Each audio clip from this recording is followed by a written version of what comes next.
Taitawo dambudziko vedu wee vanhu vaMwari, ndibatsireiwo mhuri yeZimbabwe. Nyaya yangu yakamira yakadai. Kana paine vanhu vanokwanisawo kundibatsira, vangava vaprofita kana vanoita zvechivanhu. Murume wangu atambura hama dzangu.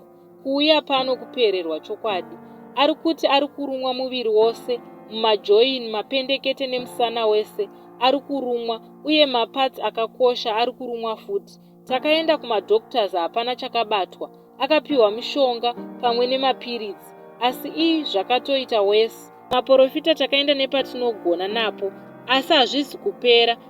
Anototi tikakwiza sauti chinhu chacho chinenge chimuruma chinoenda kune rimwe saidhi, uye vamwe vanoti chipotswa. Ndibatsireiwo vanhu vaMwari, atambura. Ndibatsireiwo vanhu vaMwari, tatambura vedu wee. Izvezvi ndiri kutsva mumwoyo nestress. Vanozvigona kana varipo vamunoziva, ndichatarira mumakomenzi. Ndokumbirawo mundibatsirewo hama dzangu.